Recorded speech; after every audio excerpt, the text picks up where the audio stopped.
las esterilizaciones forzadas marcaron una especie de estigma sobre la salud sexual y reproductiva. Está aquí en los estudios centrales de Exitosa, Susana Chávez, directora ejecutiva de Pronsex, al cual le doy la bienvenida. ¿Qué tal? ¿Cómo están? Muy Gracias, buenas segunda noches. vez que viene al set Así para es. hablar de un tema Sí, importante. gracias por la oportunidad. Claro, en su momento hablamos de mujeres desaparecidas y hoy hablamos de víctimas.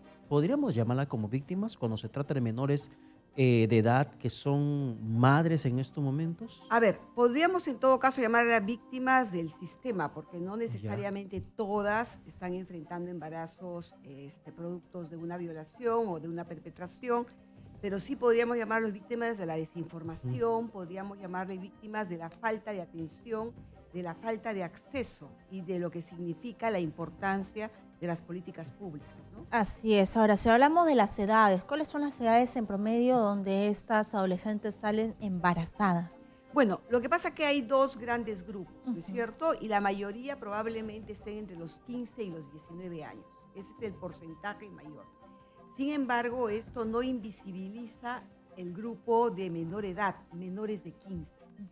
Y aunque en números proporcionales no sea tan grande, sí es tremendo que tengamos por lo menos al menos 1.500 niñas menores de 15 años que dan a luz. que dan a luz. Entonces, Según cifra oficial. según cifra oficial, porque también hay que considerar que no todas las gestantes que se, digamos, en esa edad, hay también una alta prevalencia de pérdidas y de abortos, porque su propio cuerpo no funciona. Entonces estamos hablando también de una cifra bastante, o sea, digamos, menor a lo que esperaríamos. Y usted nos mencionaba, señora Chávez, que estas niñas podrían ser, o estas menores podrían ser víctimas del sistema.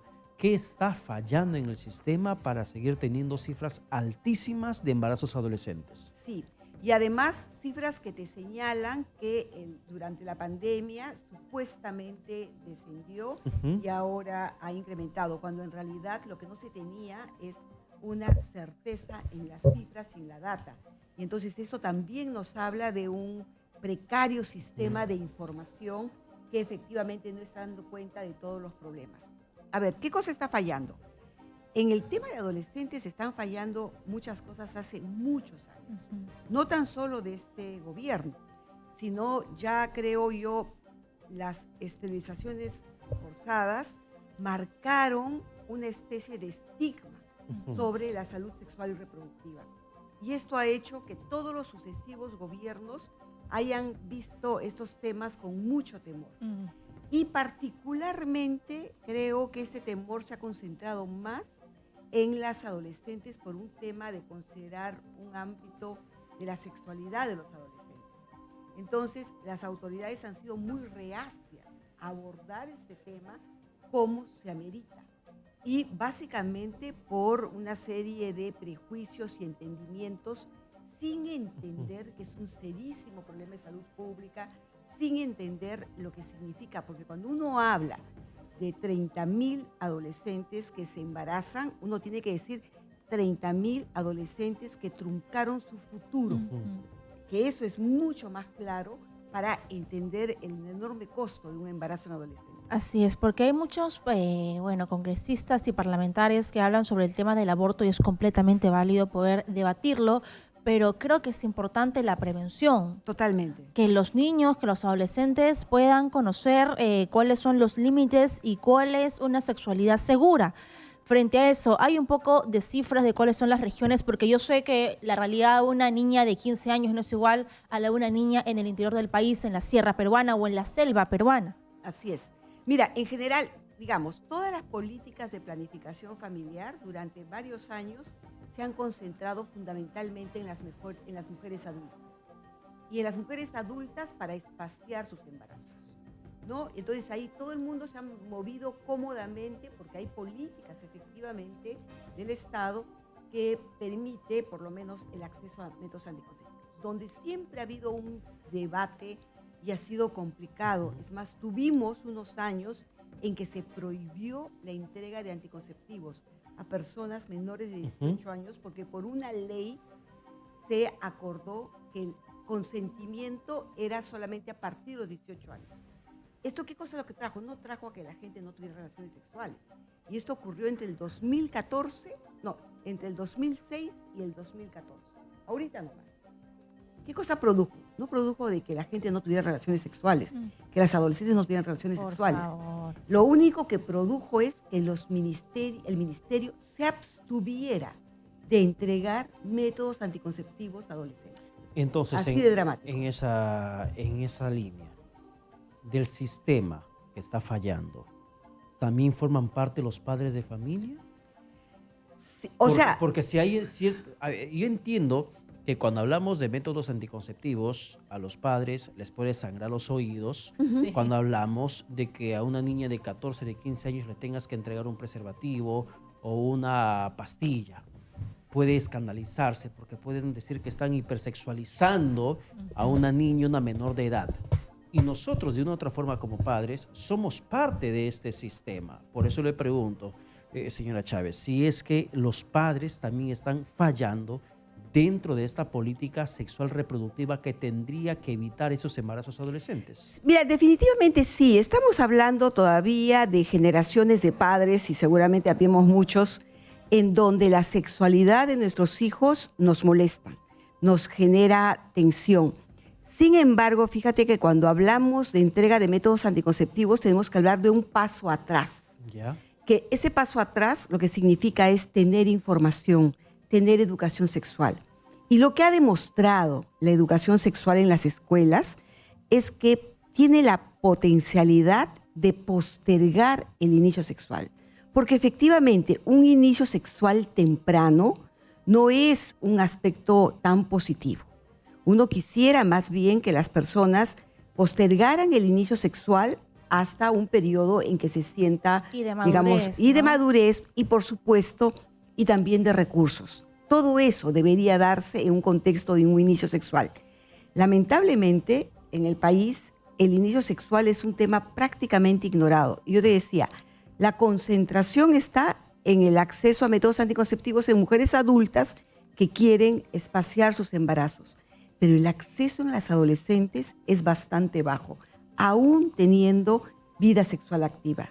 Entonces, eso sí es un problema muy serio y ahora tenemos más bien proyectos de ley o leyes que se han aprobado para que la educación sexual no sea responsabilidad de la escuela, sino una responsabilidad de los padres de familia, recargando mucho más una serie de tabús. Y ahora que hablas de proyectos de ley, recuerdo muy bien una entrevista que tuvimos el año pasado, Pedro, con una congresista de Renovación Popular, que ingresaron muchos pastores cristianos y bienvenido, o sea, qué positivo. Lo malo era que ellos habían detenido que se entreguen los kits de emergencia de la pastilla del día siguiente y lo que ella debatía aquí, incluso sin recurso técnico, no sé si lo recuerdas, Sí, era sí, que sí. era abortiva. Yo le decía, si una niña ha sido víctima de violación, inmediatamente su pastilla para que no salga embarazada una niña de 14, 15 años, pero ese pensamiento de verdad que es peligroso porque ellos hacen leyes. Así es. Hacen leyes y lamentablemente, más allá de lo que dice la evidencia ha demostrado, por ejemplo, que invertir $1 en métodos anticonceptivos te ahorra $4 en el sistema de salud que te puede servir para todas aquellas falencias que necesitamos. Y sin embargo, tenemos la segunda causa por el cual las mujeres se hospitalizan, es el aborto inseguro. Ahora, O hablemos, sea, para que mires esa proporción. hablemos más allá de la estadística. Sí. ¿Qué representa humanamente en la emoción, en la psiquis, la psicología de una menor el estar embarazada?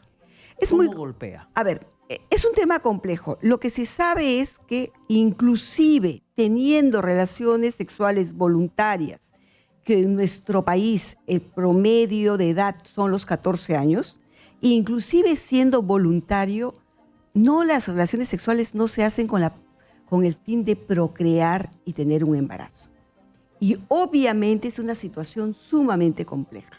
Entonces, cuando una niña se embaraza, es una situación sumamente difícil. Porque hay quienes dicen, no, lo que pasa es que ya las embarazan porque quieren ser independientes, porque quieren ser grandes, porque quieren ser autónomas.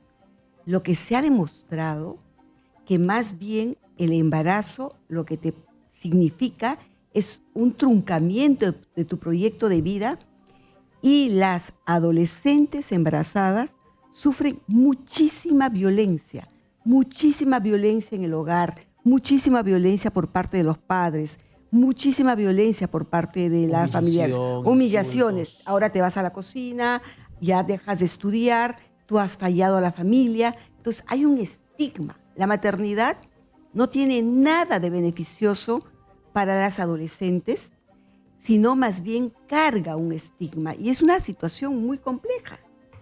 Ahora, ¿cuál es su consejo para los padres de familia que afrontan por una noticia como esta, que su niña de 16, 17, 15, 14 está embarazada? Bueno, lo primero que hay que saber que hay un rango de edad que nos habla de una situación de peligro. Y ese rango de edad, que lo manejamos en todo el campo de la salud, es 15 años. Todo embarazo en menores de 15 años es altamente peligroso y puede tener un gran impacto para la salud y para la vida.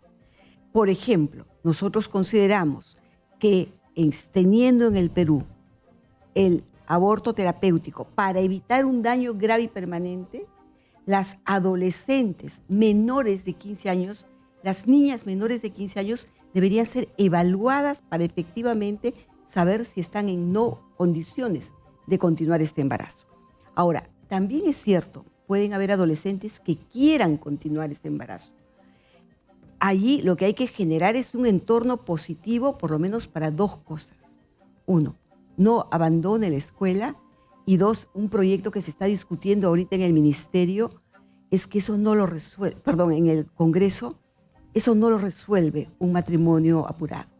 Eso no lo resuelve un matrimonio antes de la mayoría de edad. Al contrario, agudiza la situación de violencia, claro, de riesgo, y además lo que ocurre siempre, después de un embarazo uno cree que es lo peor, no, hay un segundo embarazo. ¿Por qué? Porque las adolescentes tienden a tener embarazos mucho más pronto que las mujeres adultas, que espacían mejor su embarazo. Nos queda menos de 2 minutos, y un minuto en realidad, menos de un minuto. Una información precisa y puntual. ¿Existe alguna data que te dice cómo terminan en su vida adulta las mujeres que de adolescentes se embarazaron? Sí, ¿Cuál fue su proyección de vida? Hay una información, definitivamente lo que se sabe es que por lo menos el 75 o 80% no retornan nunca más a la escuela, que son las adolescentes, son las mujeres que luego van a tener el trabajo precario, poco especializado, y también hay un dato que es global, que cuando la tendencia es cuando una mujer tiene hijos adolescentes, su hija tiende a tener un tema de también embarazo. Y también sabemos que hay una mayor prevalencia de muerte en el recién nacido de hijos de adolescentes que de mujeres adultas. Bien, muchas gracias Susana Chávez, directora ejecutiva de Pronsex. Siempre es invitada usted aquí en el programa para hablar Muchísimas sobre gracias. temas que son importantes, y espero que los padres de familia puedan despertar, puedan comunicarse y que en la próxima vez puedan también participar. No tener tanto miedo a la educación sexual. Sí, yo los Sí. entiendo, cuesta, ¿no? Seguramente que también Pedro No, yo soy los bien, entiende. yo soy bien práctico, homie. Yo tengo hijos adolescentes y soy bastante práctico con el tema, pero el tiempo nos está ganando como para comentar mi experiencia.